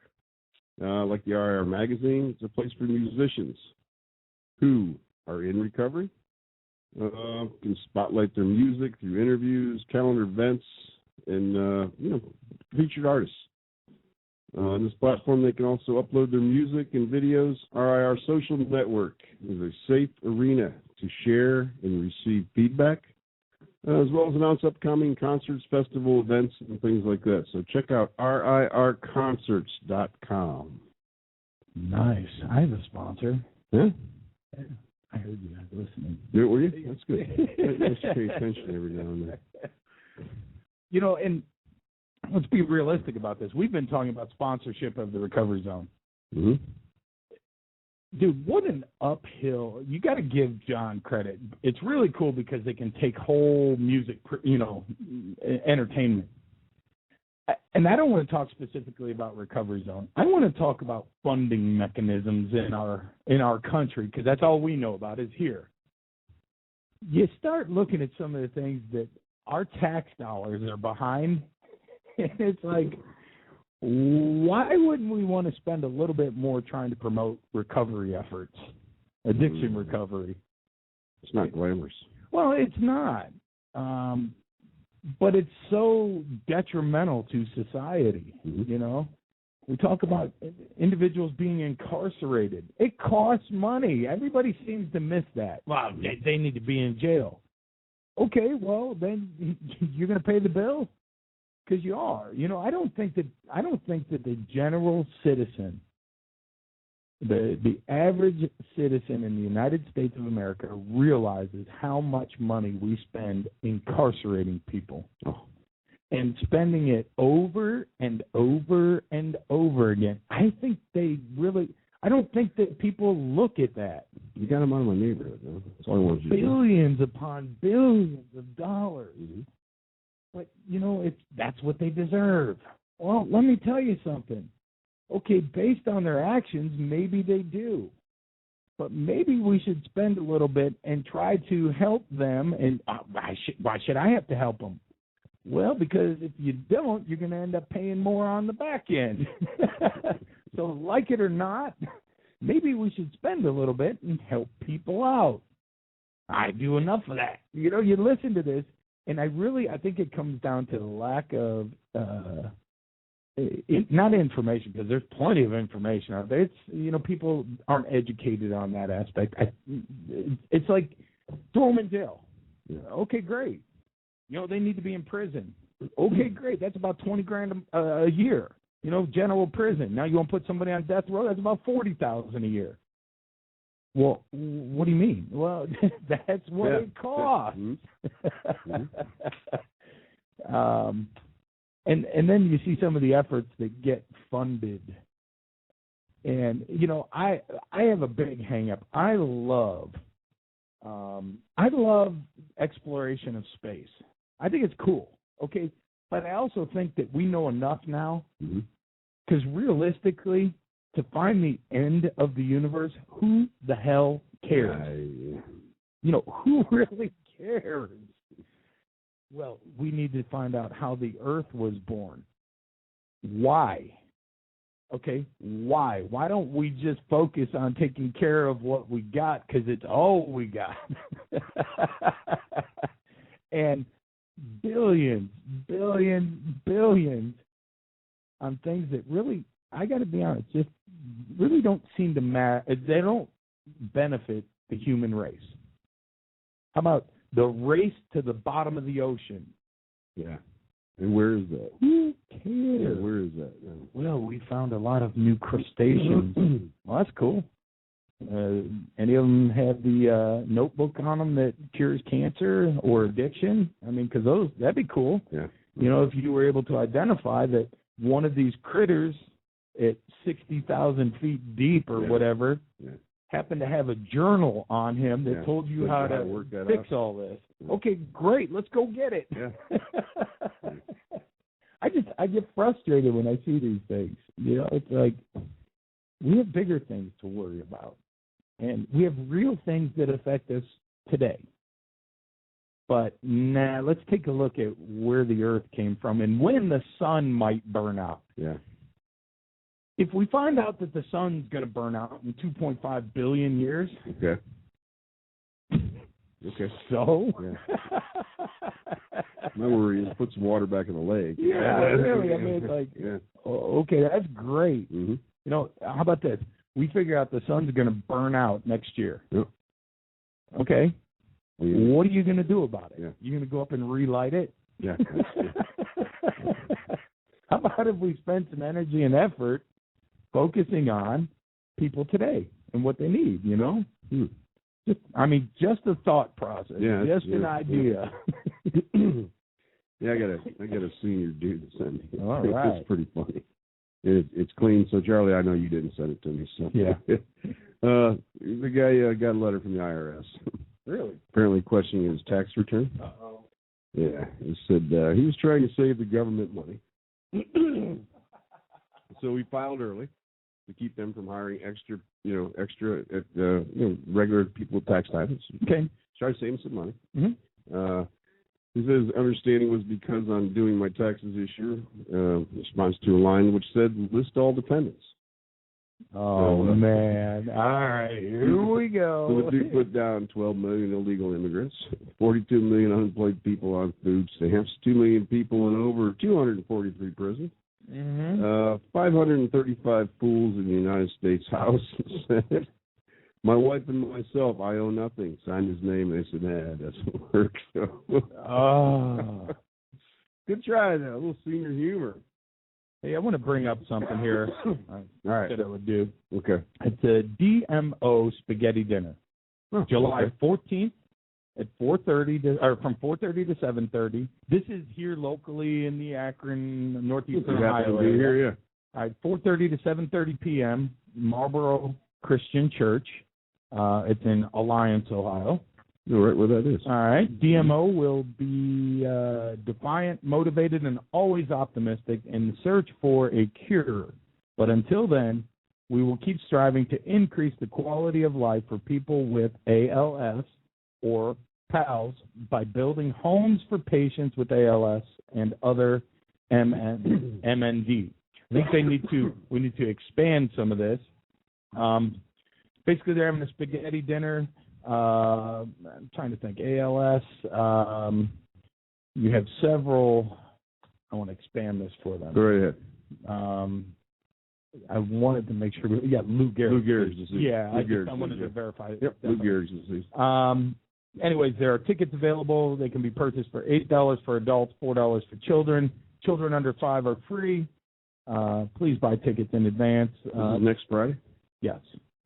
But they're available at the door. You can email this organization at dmofoundation.org. I'm sure if you want to help them out, just, shoot them an email, dmofoundation.org, or check them out on facebook.com. You can find them. They are the DMO Foundation. Once again, July 14th, spaghetti dinner. He lives right around the corner from there. Who's that? Little Mike the drywall dude. Really? Yeah. All right. Yeah, he lives out there in Marlboro. Really? And check, because that might be just the Alliance mailing address, because I don't think Marlboro has a, I believe it's a little town. It's right in between Hartville and Alliance. Okay. They're going out there and support those folks. All right. So I just wanted to give them a shout out. I was going to read an article. I got to read a little bit. I won't save it for tomorrow about Barbara Walters. You wonder where she's at sometimes and this and that. So I got to do a little bit more research on this. But she opened her mouth about Hanoi Jane. Yeah? Yeah, that'd be Jane Fonda. Mm-hmm. She has a real problem with the president calling her one of the top 100 women of the century. Really? Yeah, so there seems to be some discord with Barbara, and there seems to be a lot of discord with some Vietnam veterans. Hey, all right. Yeah, so I'll check that out. And we'll do your homework? Yeah, we'll do that tomorrow before I step on too many people's toes, because I really don't like to do that very often. Hey, here's something I like to see. Blue Cross. Mm-hmm. Blue Cross Blue Shield of Massachusetts, they're starting it there. Okay. They are going to start requiring there is a pre-approval process for patients being prescribed certain painkillers. They're doing this in an effort to curb doctor shopping and just prescription abuse, which I think, I think that's pretty cool. Now, I personally have a feeling that you're going to have pharmaceutical companies getting in a little uproar saying you can't do certain things. You know what? I got to tell you this. I was watching a thing yesterday on television, and they interviewed this lady in Florida and said, "What do you do for a living?" And she said, "I'm a pharmaceutical rep." Mm-hmm. And the lady says, "What's that?" And she says, "Well, that's where I talk doctors into prescribing medication to people who don't need it." Whoa! Okay. All right. Here we go. Yeah. And she said, "I make a lot of money doing that too." Yeah. And you know what? There was another one. And I think if you go out there, if our listeners go out there, I think it's on YouTube. Just if you just search pharmaceutical reps, there are some of them out there that have told it is a racket. And you've got to remember, their job and their livelihood depends on doctors prescribing the medication they're selling. Sure. Mm-hmm. So it's a complex web. Mm-hmm. But again, nobody wants to talk about it. Mm-hmm. I think this one, though, they're being forced to talk about. I think society, we're getting to the point, and I'm talking a global society, that we're starting to have to talk about it. Mm-hmm. Because, believe it or not, that drug addict, as it's easier to call somebody because it's not you, it's that drug addict, their actions are now going to start to affect me. Because I'm not the drug addict, and here I have a legitimate pain, and the doctor is running me through the ropes to make sure that I have a legitimate pain. And then I go to the pharmacy, and they don't even want to fill the prescription. Oh, and by the way, my insurance company wants to pre-approve me for that. Guess what? That drug addict has now affected my life. Sure. So this is becoming something that everybody is going to have to deal with. They're going to have to. I got to tell you, I just was talking a little bit about what John's got going on down in Florida. Yeah. With our concerts.com. Mr. John Hollis I was talking. You heard me talking about sponsors. Right. One of John's sponsors is Treatment Solutions. Mm-hmm. So I thought, I'm going to go over there and pop on and see what they got going on over there, because sometimes I just like to know what's going on. If I'm talking about somebody, pat them on the back, I got to say, hey, what's going on with these folks? And John, once again, fantastic sponsor you do have in Treatment Solutions. Mm-hmm. Article: Pregnant and Addicted. Prescriptions take a toll on newborn babies. And we're going to sit there and say, you know what? Yeah, okay. Not in our household. Yeah, it doesn't happen. Yeah, these guys, you think they know what? How about this? And once again, studies are always a year behind. And, or 5. Yeah, so 2011. Okay. All right. Now, 13,000 babies are born in the United States addicted to prescription painkillers. Really? Straight out of the womb, baby. They didn't, it doesn't. It's like, boom, 13,000 babies born, 13,000 babies addicted. When they come out of mom, you're addicted. So let me ask you. And that was a year ago. So how many think you are this year? Oh, God, yeah. Double, triple, quadruple. Once again, Treatment Solutions, thank you for the article. Appreciate it. So how does that work? Like, you go into treatment somewhere, and they always ask you, do you remember your first drink or whatever? And let's be realistic. Most people, it's 11, 12, 13 years old, somewhere in that age, where you start experimenting.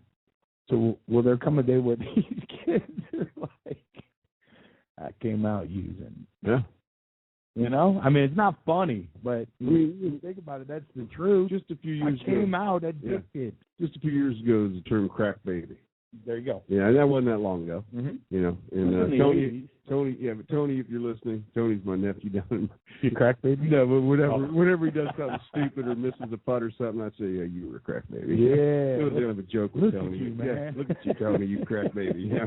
But in the same article, there's a Dr. David Chapman, and we talk about this state. It's near and dear to your heart and mine. We have a lot of relatives in West Virginia. At least 10% of all babies born in West Virginia are born with prescription narcotics in their system. Really? No. That's There's pretty a real. number for you. There's a number for you, man. But that's not us, Al. No. That's not. It's not us, so it's somebody else. But and this doctor says taxpayers pay those medical bills. Well, and then we pay the bills for the rest of their lives. Yes, exactly. So this doctor, he's a medicine specialist at Marshall University, good school, and he says that painkiller addiction is among pregnant women a monstrous tidal wave with no end in sight. Really? Yeah. So be careful, moms out there. I know you didn't mean to. And this article says that a lot of it was doctor prescribed. Exactly. And we touched on an article not too long ago, and I think it was out of Florida, that was talking about that here there were moms legitimately prescribed pain medication. Mm-hmm. They were taking them as prescribed. The problem is the pain medications, the narcotics, are so powerful that they are adversely affecting the fetus. Yep. And I guess my question is, are doctors not paying attention to this? It seems to be, from what I remember, in when you go in for a doctor's appointment, you're in the emergency room. Some of the first questions they ask you, are you pregnant? Yeah. That's the first one. Yeah. Okay, and somebody says yes. Does the doctor, do they just, okay, you're pregnant. Oh, wait a minute, you have OxyContin. We need to discuss that. Okay, hold on, though. Is there a bulletin out there that said a certain amount of OxyContin is okay for pregnant women? I don't know. I'm not a doctor. Doctors, info at RZ Radio. Let me know. Is there guidelines that said you can prescribe 20 milligrams? I don't know. That's a touchy. It's a touchy situation, and in today's society, a lot of folks out there, especially some of our young hoodlum thugs, as I call them. Nice. Well, I don't care, man. They are. To me, they're young hoodlum thugs. That's just the way it is. That's just how that works. That's how it is, man. And you know what? They don't value life. Yeah. And look at right down the road, man. Like, people in the inner cities, and once again, it's not a race; it's a culture. Exactly. It doesn't matter what color you are; it's a culture you're involved in, and that's the way it is. And So, you know what? If I think nothing of shooting you, what do I care about my baby? Mm-hmm. I mean, we don't. There just seems to be something out there that people don't care anymore about life. It's just it's one of those things. And that's what it comes down to. It's like life doesn't have value. No. Why doesn't it have value? No. I mean, is it because there's no fulfillment in it in certain areas? No. See, those to me are the things that need to be worked on. Sure. Not trying to figure out where the universe runs out. Yeah. You know? When the sun's going to stop. Exactly. Not. There's no damn thing you're going to do about it. Damn thing when that sun decides to go out. Yeah, so you're what? done. Have a nice day. So you're what? done. Yeah, you're done. Have a nice day. But we have created cultures that you're 3 generations out, 4 generations out from the problem. Mm-hmm. So what do? I mean, I personally feel we have an unlimited workforce.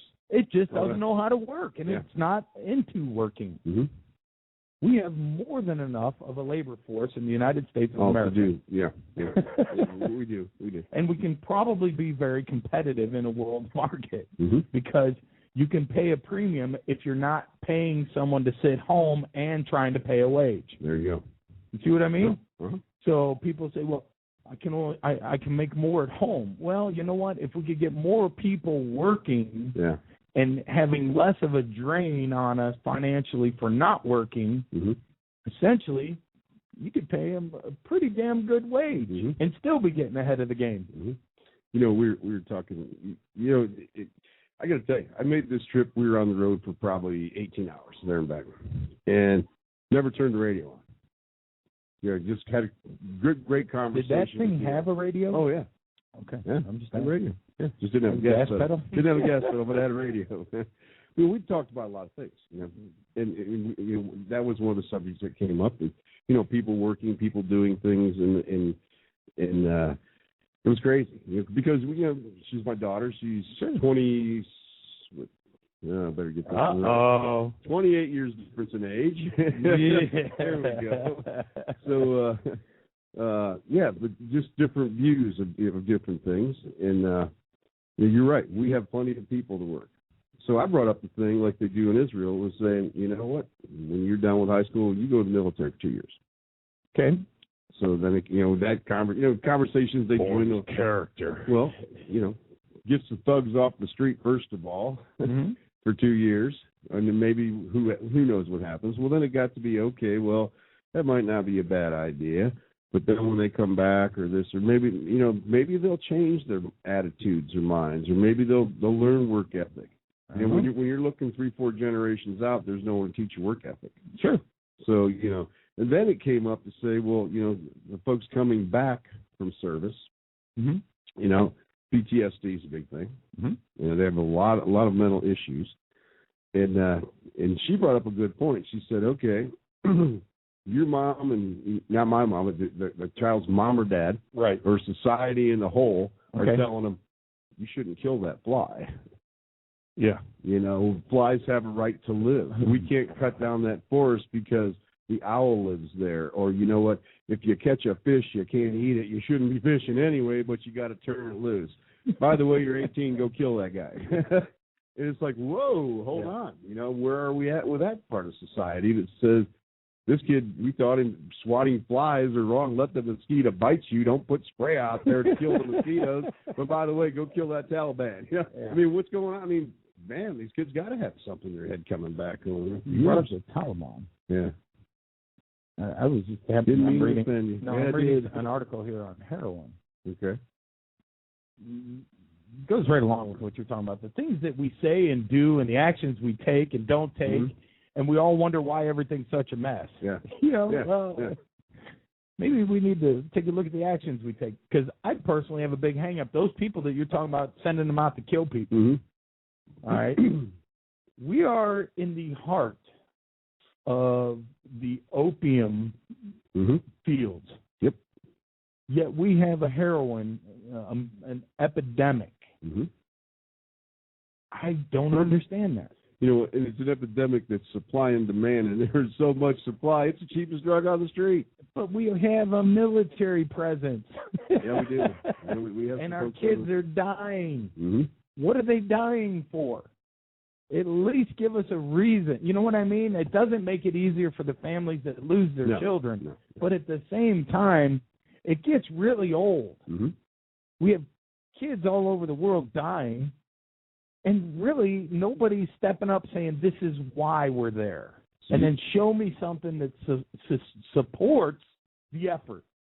Okay? Right now, you got all these kids over there, the ones that didn't want to swat flies, that are now in the military. Yeah. They're out in the middle of a 115-degree desert, carrying around fully automatic weapons, and heroin is coming out of that area of the world right into our country. And not only are our kids dying in the field, but our kids are dying in our houses and our streets. Okay, I'm going to be the powers to be over there. Okay, you can be our president. All right. Let me explain something to you. I'm going to let you come over here to my country. Mm-hmm. I'm going to let you hang out with, a few thousand military personnel. Okay. You can tell your country you're doing everything you can to stop terrorism. You'll look good. Mm-hmm. Now, listen, I'm going to let you over. You leave my damn fields alone because I make money off that, and so does everybody around my country. Mm-hmm. So don't destroy my fields, or I'm going to have to kick your ass out because you're going to look bad. Hang on, I got a button on my keyboard. We don't even need to worry about the people making a living. Here, it's this one. Come on, there's got to be some political underlying issues going on over there. And then we'd have groups all over our country going, I can't believe you blew them up. Yeah. Why not? I saved our children. Yeah. No, you didn't. How would you save our... They were producing heroin that's killing our kids and our society, so I just blew them up. Not my kids in my neighborhood. It's your neighborhood, man. Leave them alone. There has to be so much political badgering going on and off over there about that. Man. And guess what? We all lose. Yeah, we all lose. We all lose. Mm-hmm. I'm interested in seeing the politics behind this bill here in Ohio where families can force family members into treatment. Mm-hmm. You know there's going to be something. Yeah. How many? 3 people? One person. Mm-hmm. One person. Mm-hmm. Since March. Mm-hmm. Well, maybe that's not accurate. Maybe there's only been one person that has, their addiction has caused problems in their family since March here in Ohio. That's probably about right. That's probably accurate, yeah. Maybe you should go sit down there and record on a daily basis. Yeah.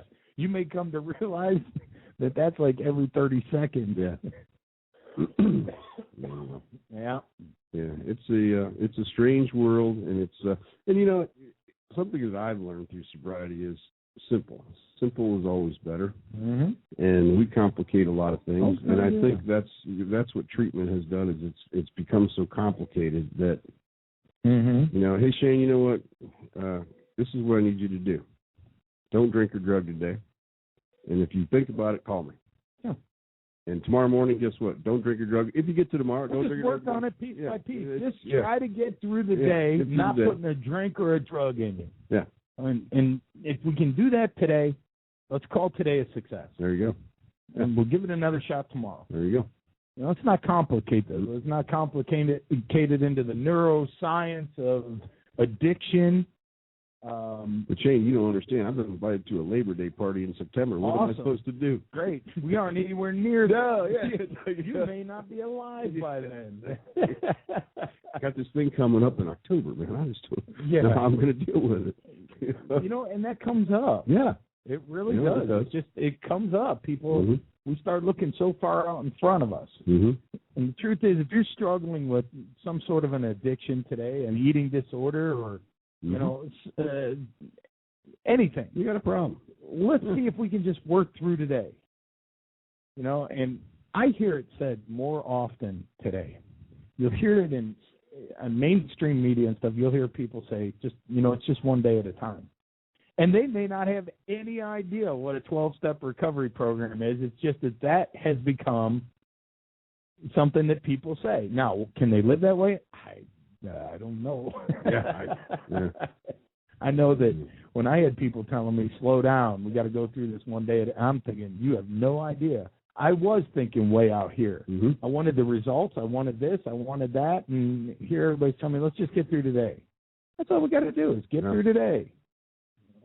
Try not to hurt anybody. Maybe do something forward, but don't complicate it. You know? Yeah, that's dude, there's some kind of a testicle-eating fish species caught in a U.S. lake. It's scaring me, man. It was another lake, wasn't it? It's a pacu. What? They actually caught pacu in one of our inland lakes in Illinois. Really? Say the pacu fish eats nuts. This is out of the Huffington Post, too.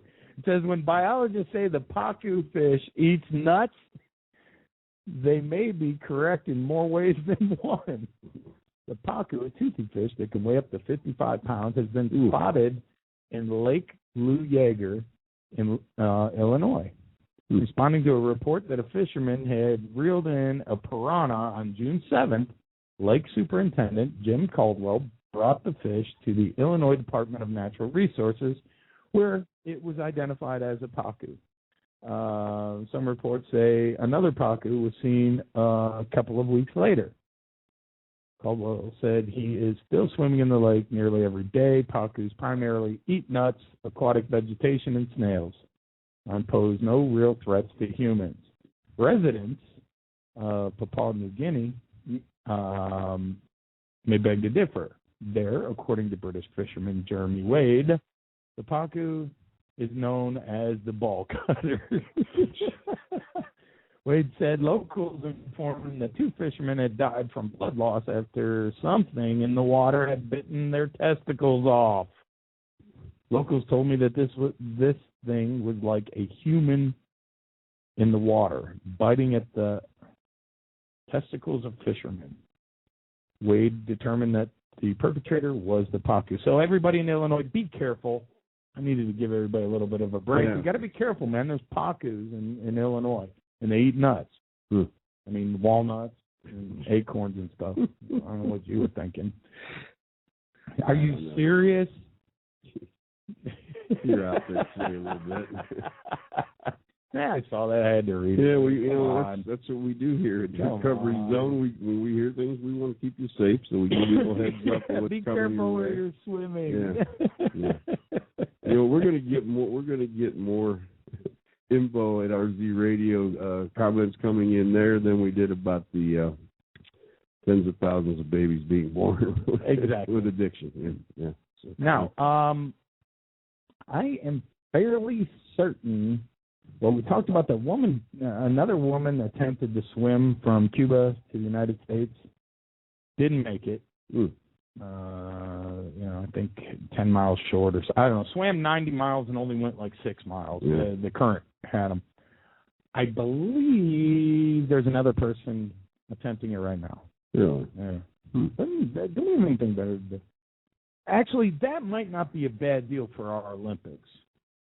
You know, we Al and I in Recovery Zone, we were taking a look at putting together the Performance Enhancing Olympics. Yeah, I'm all about that one. And I think that could be a fun event where individuals swim from Cuba to the United States. The catch is this. They have to be bleeding just to add that element, because I guess there's a lot of sharks in that channel. Mm-hmm. So maybe we'll add that to our overall lineup. And I'm really looking forward to it. I hope we can get this thing put together, because I think it'd be a lot of fun to give people a place to go and show what they can do. You know, just because they're on performance-enhancing drugs, that's okay. We'll accept them. It'd be a lot of fun. Lance, come on over.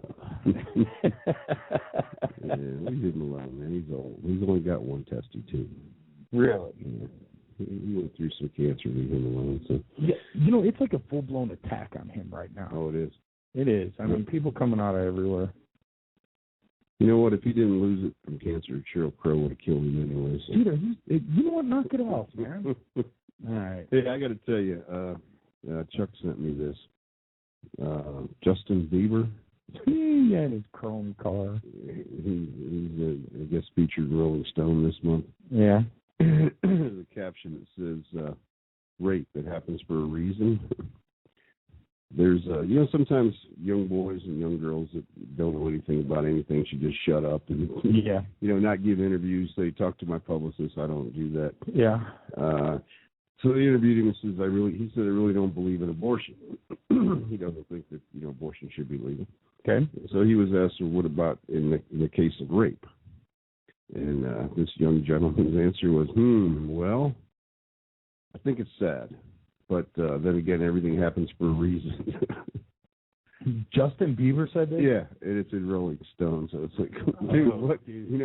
Sometimes... You just open the door, dude. Yeah, you just sit there and look pretty and sing and don't have somebody else. And quit driving. Have somebody else drive. He got busted again. Did he? Yeah, 100 and some miles an hour, and people call 911.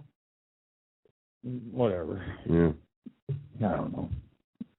Thankfully, that's such a small percent. Do you ever realize that's such a small, minute fraction of a percentage of the population are media stars, movie stars, and,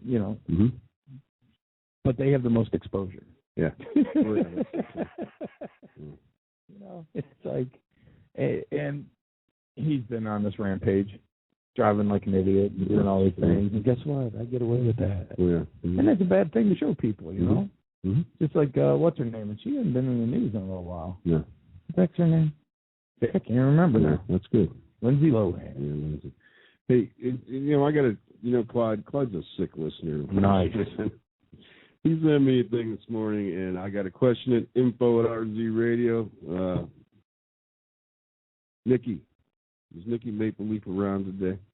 You know what? This isn't in your country. So today is supposed to be July 9th is the National Ladies No Bra Day. Where? Nationally. It's a National No Bra Day today. Is what really? That's what Clyde sent me and said it's where it is. Okay. So, anybody out there, info@RZ Radio, because I know some of our sick and twisted listeners sometimes make things up and send them my way.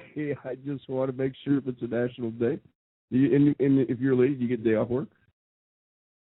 I don't know. I'm just throwing it out there for you, man. We have a lot of sick listeners, dude. Yes, we do. Yes, we do. It's not free for all Friday. You guys turn it. It's Monday. Nice. Hey, get up, go to work. Bringing up Lindsay. Yep. She was reunited with her broken Porsche. Really? Yeah, it's one of those 4-doors you just brought up. Yeah. That's what she ran in the back of that truck. Oh. Well, it's a rented. Oh, so you just want to try it out? Yeah, I guess. But it's back from the garage, and she's back at it. I think it's kind of cool, though. She is a great example of how society works. Okay. When she's living life, I guess, quote-unquote, normally, they're nowhere to be found, right? Mm-hmm.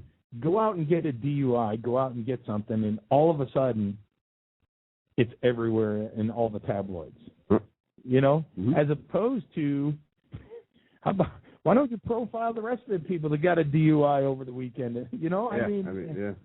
But my point was this, that there's such a small percentage of players in the whole world that actually have an impact. Mm-hmm. And I've been talking about this for days. The sad thing is the only impact that they get to have is a negative one for the most part. Yeah.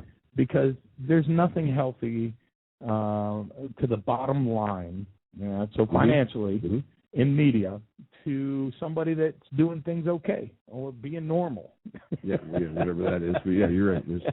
It doesn't pan out. It doesn't pay the bills. Mm-hmm. We want to see sick stuff. Yeah. Well, let me rephrase that. People want to see sick stuff. I get annoyed with it anymore.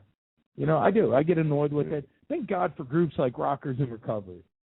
Rock stars that needed somewhere to go, mm-hmm. these guys put it together. Mm-hmm. And that's awesome. Because mm-hmm. I wouldn't want to live the lifestyle that these people live. No.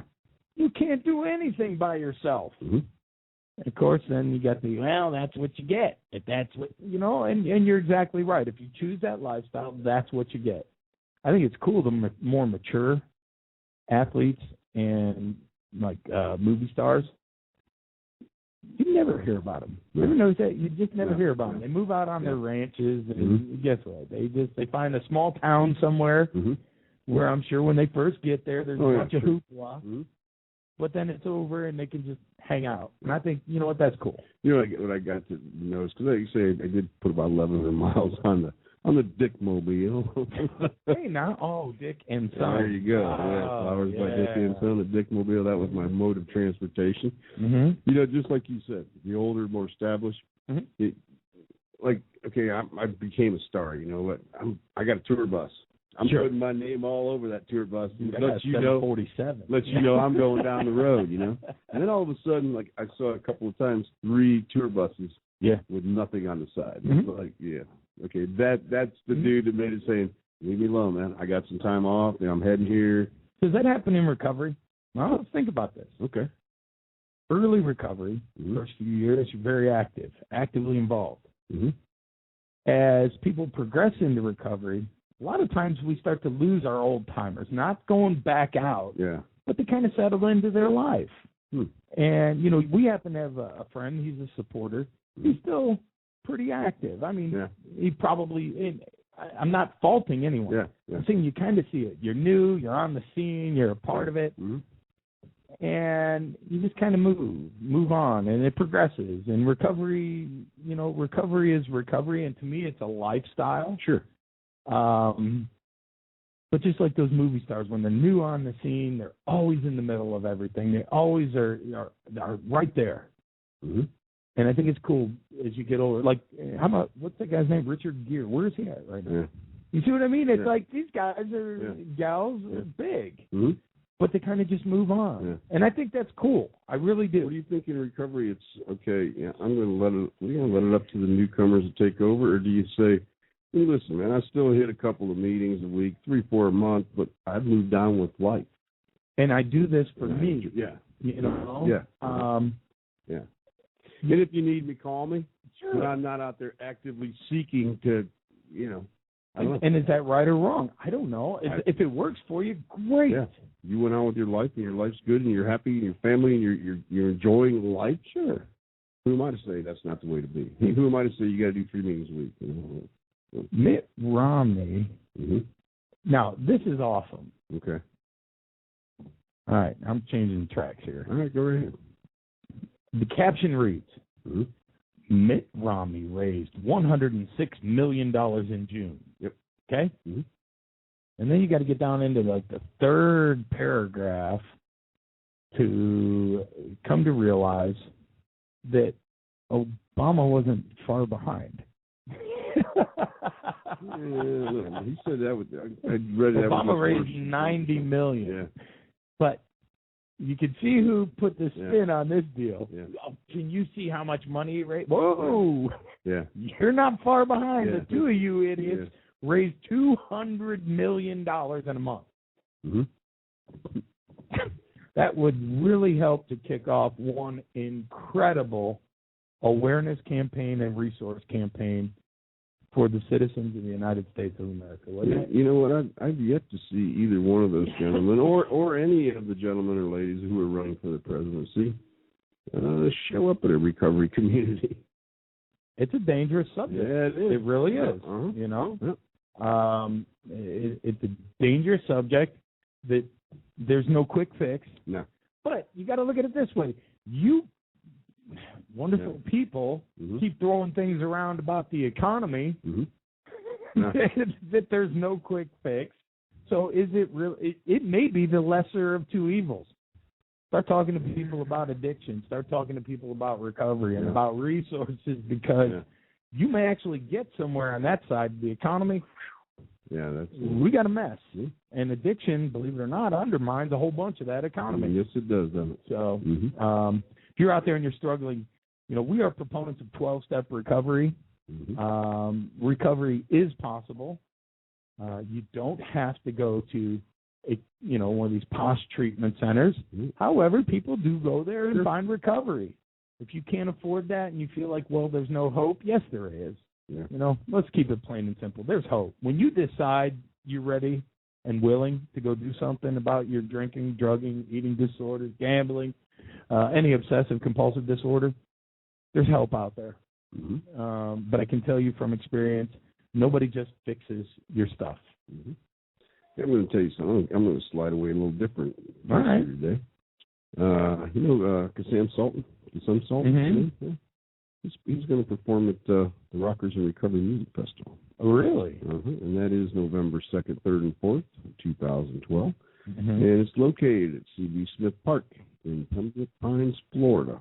Okay. Kassam is a highly covered sideman. He's a singer-songwriter. He's recognized and respected the world over for his work with many artists, including Todd Rundgren in Utopia, Meatloaf, Joan Jett, Hall & Oates, Patti Smith, Patti Smythe, Mick Jagger, and Celine Dion, just for a few. And, the guy's been doing it for, probably 20, 25 years. Mm-hmm. So he's going to be a guest artist there. Awesome. And, let's see, once again, tickets, get them. Get your camping, get going. And, your sponsors, we say sponsors and vendors, you're very important. Give Big John a call, 954-826-4920. Or if, that's how I would do it. Some of you guys like Shane, you would go to John at rockersinrecovery.com and send him an email. I'd like talking on the phone. You guys like emailing, so whatever you want to do, go get it. I got to tell you, no tickets at the gate. Don't show up and say, dude, I'm here, man. Where's my ticket? It's not going to happen. So, you can go to Rockers, go to their website, www.rirconcerts.com. You can get in there and, just boom, click, and you can order a 3-day ticket, 2-day ticket. And once again, no tickets at the gate. So, that's what you have to do. If you're planning to camp, you can tent, RV, whatever you want to do there. Live in the mountains. So, once again, I told you about Tri-County area, you get a deal. So if you're in the Tri-County area, you're going to camp, go get your deal. If you're from out of state, out of country, wherever, you're still going to camp. 954-357-5170. Once again, it's a sober Woodstock's what it is. It is what it is. So if you want to be clean and sober and you want to have some fun, and go to it, man. It's a Friday, Saturday, Sunday, November 2nd, 3rd, and 4th. We'll start every day about 9 a.m. Somebody's going to talk to you a little bit about recovery. We're getting into some music and just a whole lot of fun. So once again, sponsors, vendors. Fun in sobriety. There you go. Nice. Trust me, I didn't think it could happen, but it does every day of my life. Nice. Even when it's a bad day, it's a good day. It's just, you'll know what I'm talking about if you're out there. If you're interested in becoming a sponsor or a vendor, once again, 954-826-4920 or email John at rockersinrecovery.com. Nice. There you go. Hey, don't forget, Defiant, Motivated, and Always Optimistic. DMO Spaghetti Dinner, July 14th, 4:30 to 7:30, Marlboro Christian Church, Alliance, Ohio. Is there beer there? Probably. Yeah, it's a fundraiser. They aren't one of ours. I don't know. Tickets, pre-sale tickets can be purchased. If you want more information or to support, send an email to dmo@dmofoundation.org or check them out on Facebook, DMO Foundation. Get that out there again. Dude, what were you guys doing in the Hamptons? I need to know. Like right now. Went to get furniture, man. All right. Because apparently Mr. Romney's there. Really? I spent the weekend there. Really? Yeah. He didn't invite me. David, was it Koch or Cook? Mayor Koch's kid? Probably Koch's kid. East Hampton Home. Republican nominee in waiting attended fundraisers at the East Hampton home of Revlon chief Ron Perlman and Southampton estate of cartoonishly evil master of the universe David Cook. I wasn't quite that far east. Really? Yeah, I didn't know. I figured you guys went to this. It was only $50,000 per head. No. You know what? And I saw another one the other day. I think Obama, it was like $50,000 a plate. Yeah. What the hell are we eating? because I really don't care about the conversation. You're talking political things here.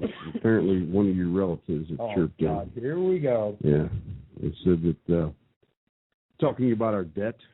Yeah. 43 presidents combined 1789 through 2008 to a $6.3 trillion deficit.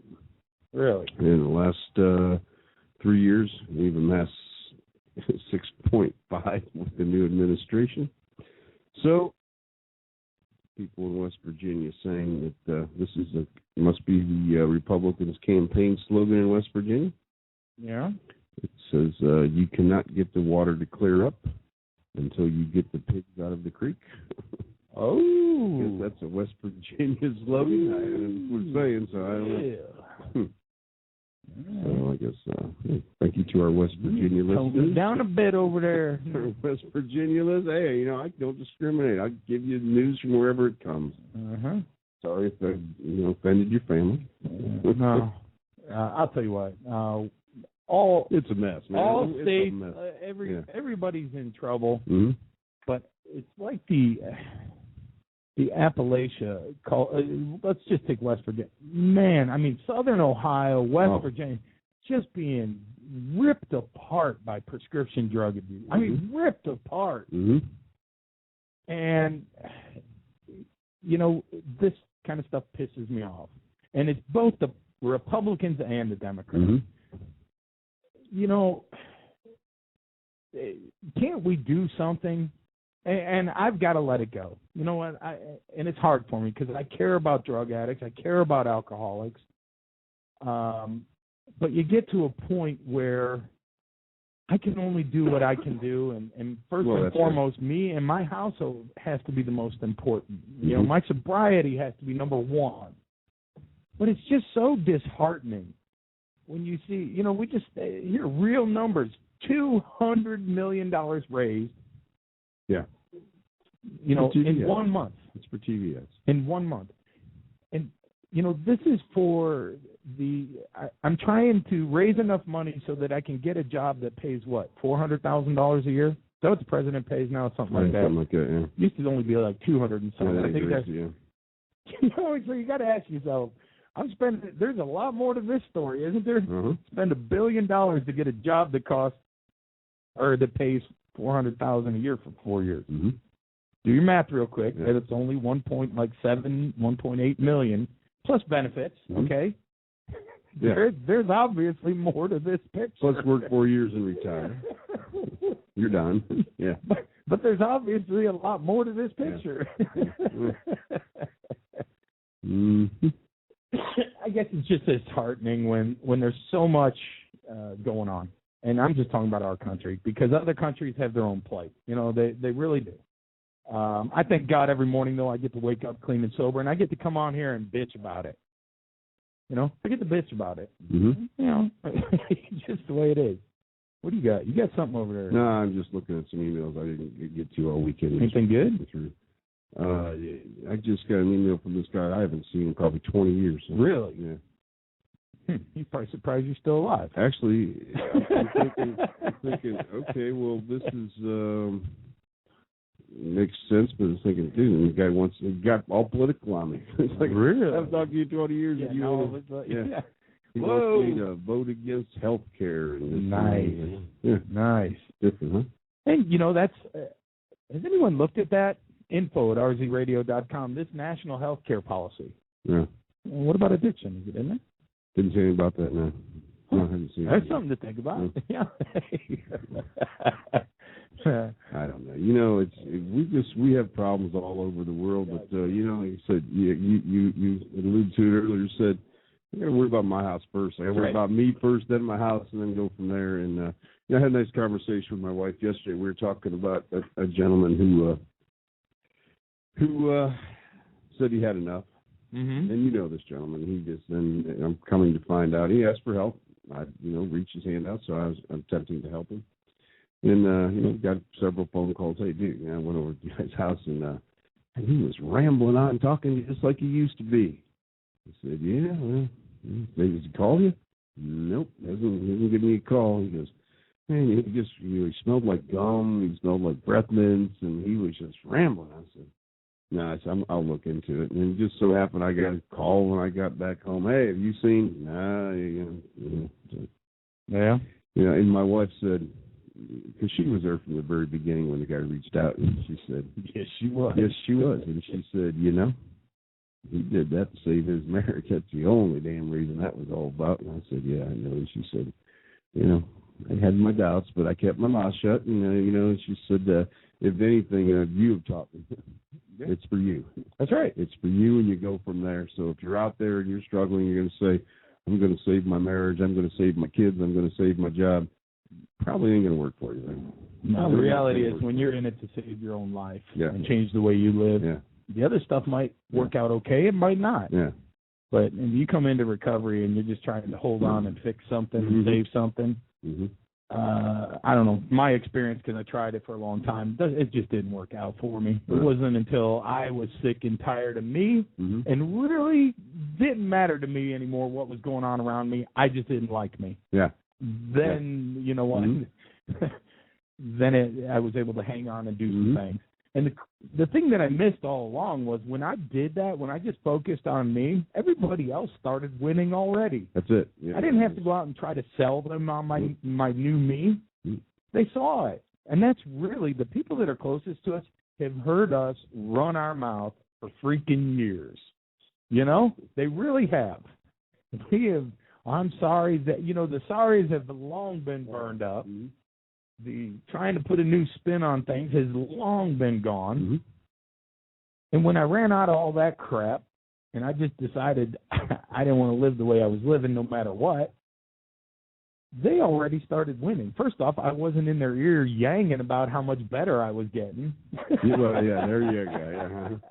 Yeah. Or would you tell somebody how much better I am? Yeah, exactly. I wasn't make that call and tell them I'm doing well. That anymore.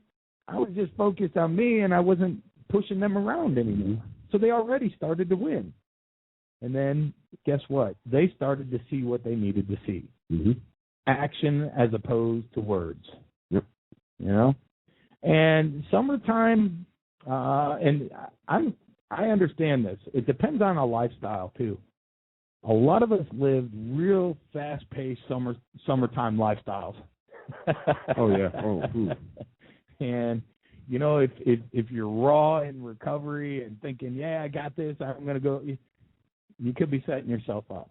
You really could. And we start putting together toys and playing again and this and that, and just be careful. Yep.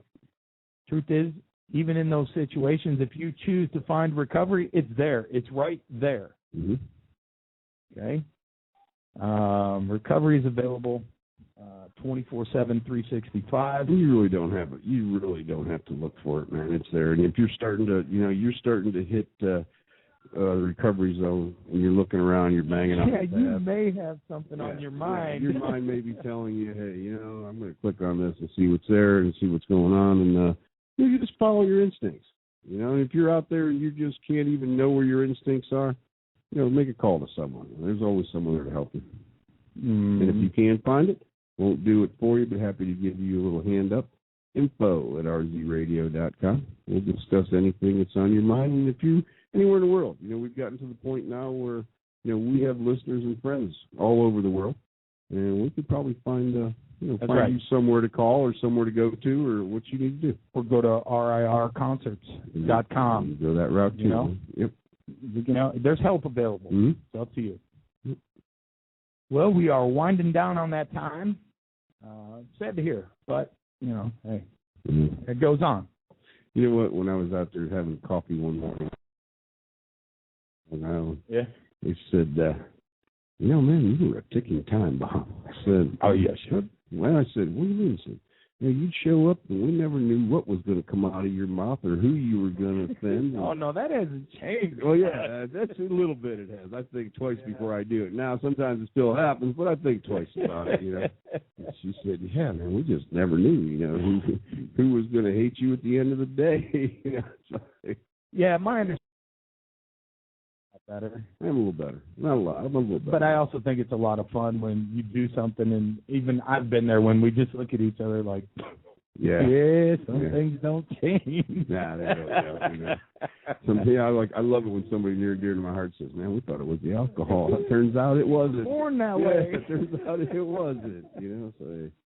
All right. Well, I want to thank everybody for being here on Morning Brew. I think we're coming down on that time. Mm-hmm. And if you're out there and you're struggling, there is help. It's not just going to walk through your front door, though. You're going to have to do a little leg work. All right. And then once you find it, you're probably going to have to do a little more leg work. Yeah.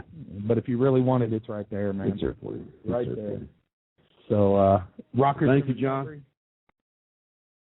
Check out DMO Foundation. Check them out on Facebook, DMO Foundation. Drop them an email, dmo@dmofoundation.org. They're going to be hosting a spaghetti dinner here in northeastern Ohio to support ALS, Lou Gehrig's. Yep. If you can help them out, drop them an email. Thanks. Mm-hmm. That's all I got, man. Yeah, thanks for listening to us today. Hopefully, gave you something to think about, maybe. Mm-hmm. Thanks. If we didn't, hopefully we entertained you a little bit. There you go. Yeah. All right, thanks for being here. We'll be back at you tomorrow morning. Be careful.